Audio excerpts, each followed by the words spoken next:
Assalamualaikum warahmatullahi wabarakatuh. Kami akan menjelaskan tentang perkembangan Islam di era modern dan perkembangan Islam di Indonesia. Sebelumnya, pertama-tama perkenalkan, saya Tito Ardian Putra. Saya Dilan Adi Purwoko. Saya Adran Filbert.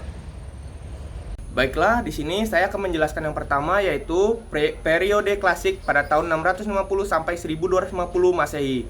Ciri-ciri utamanya adalah yang pertama, masa kejayaan Islam dalam ilmu pengetahuan, filsafat, budaya, dan ekspansi wilayah. Yang kedua, kekhalifahan Umayyah dan Abbasiyah memimpin pusat peradaban dunia. Yang ketiga, Islam terbuka pada ilmu dari Yunani, Persia, dan India. Selanjutnya, tokoh-tokoh penting yaitu Al-Khawarizmi pada tahun 850. Ia adalah ahli matematika dari Persia, pelopor aljabar dan algoritma. Ketiga, karyanya menjadi rujukan di Eropa selama berabad-abad. Yang kedua, Ibnu Sina. Ia adalah filsuf dan dokter muslim terbesar. Menulis Canon of Medicine yang digunakan di Universitas Eropa hingga abad ke-17.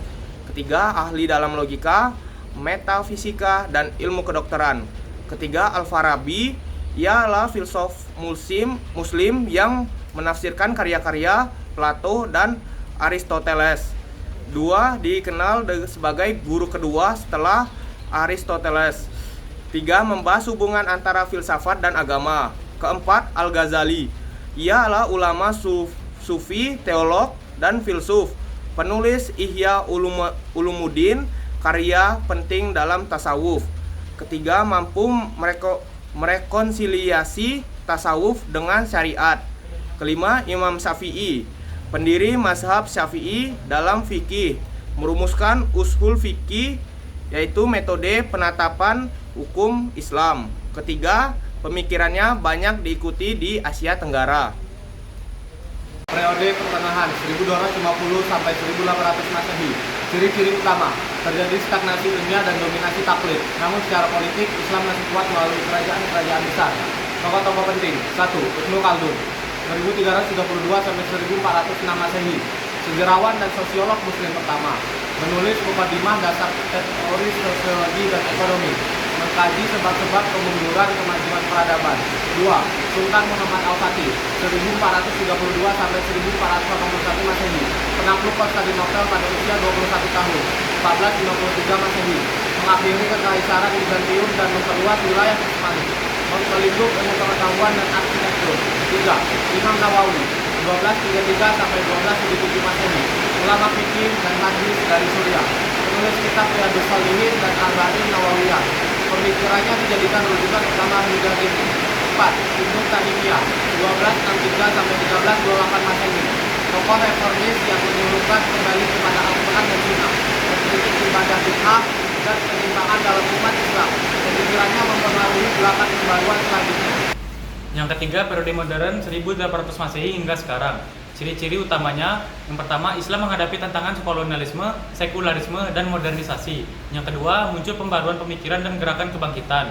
Tokoh-tokoh dunia Islam, yang pertama Jamaluddin Al-Afghani pada tahun 1838 hingga 1897. Dia adalah tokoh pan-Islamisme, menyerukan persatuan umat Islam menghadapi kolonialisme Barat. Yang kedua, mendorong umat Islam untuk bangkit secara politik dan intelektual. Yang kedua, Muhammad Abduh pada tahun 1849 hingga 1905. Dia adalah murid Al-Afghani, mufti Mesir. Yang kedua, mengembangkan pendidikan modern dan ijtihad dalam hukum Islam. Yang ketiga, mempromosikan integrasi antara Islam dan ilmu pengetahuan modern. Yang ketiga, Rashid Ridha pada tahun 1865 hingga 1935. Yang pertama, dia adalah penerus pemikiran Abduh. Yang kedua, penulis tafsir Al-Manar. Yang ketiga, menggabungkan reformasi Islam dengan prinsip-prinsip sosial modern. Yang keempat, Sayyid Qutb pada tahun 1906 hingga 1966. Yang pertama, dia adalah pemikir Ikhwanul Muslimin Mesir. Yang kedua, menulis Fil Zilal Al-Quran. Yang ketiga, kritik terhadap sekularisme Barat, tokoh radikal dalam politik Islam.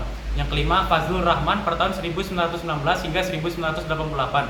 Yang pertama, dia adalah seorang cendekiawan muslim asal Pakistan. Yang kedua, dia menekankan pentingnya kontekstualisasi Al-Quran untuk zaman modern. Yang ketiga, mendorong pendekatan rasional dan etis dalam Islam. Selanjutnya, tokoh-tokoh Islam modern Indonesia. Yang pertama, Ki Haji Ahmad Dahlan pada tahun 1868 hingga 1923. Ia adalah pendiri Muhammadiyah. Yang kedua, mendorong pembaruan Islam dan pendidikan modern. Yang ketiga, menggabungkan agama dengan ilmu pengetahuan dan pelayanan sosial. Yang kedua, Ki Haji Hasyim Asy'ari pada tahun 1871 hingga 1947. Ia adalah pendiri Nahdlatul Ulama. Yang kedua, menjaga tradisi pesantren dan mazhab Syafi'i. Yang ketiga, berperan besar dalam perjuangan kemerdekaan. Yang ketiga, Buya Hamka pada tahun 1908 hingga 1981. Pertama, dia adalah ulama, sastrawan, dan cendekiawan. Yang kedua, menulis tafsir Al-Azhar dan novel-novel Islam terkenal. Yang ketiga, tokoh yang menjembatani pemikiran tradisional dan modern. Yang keempat, Haji Agus Salim pada tahun 1884 hingga 1954. Ia adalah diplomat dan pejuang kemerdekaan Republik Indonesia. Yang kedua, mahir dalam banyak bahasa, memperjuangkan Islam secara diplomatik. Yang ketiga, pendiri Sarekat Islam dan tokoh Islam rasionalis. Yang kelima, Nurholis Majid pada tahun 1939 hingga 2005. Ia adalah seorang cendekiawan muslim modernis. Yang kedua, mempopulerkan gagasan Islam Yes, Partai Islam No. Yang ketiga, memperjuangkan nilai-nilai Islam substansif dan pluralisme. Yang keenam, Abdurrahman Wahid atau Gus Dur pada tahun 1940 hingga 2009. Pertama, ia adalah seorang ulama, pemikir, dan Presiden Republik Indonesia keempat. Yang kedua, mengusung pluralisme, demokrasi, dan Islam toleran. Yang ketiga, mantan Ketua Umum NU yang memperjuangkan kemanusiaan dan hak minoritas.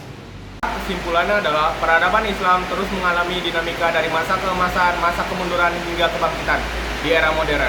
Tokoh-tokoh besar memainkan peran penting dalam 1. Menyebarkan ilmu, 2. Melakukan reformasi pemikiran, 3. Mempertahankan identitas Islam di tengah perubahan zaman. Di Indonesia, Islam berkembang sebagai kekuatan sosial, budaya, pendidikan yang unik dan moderat berkat kontribusi para tokoh besar dan ormas Islam.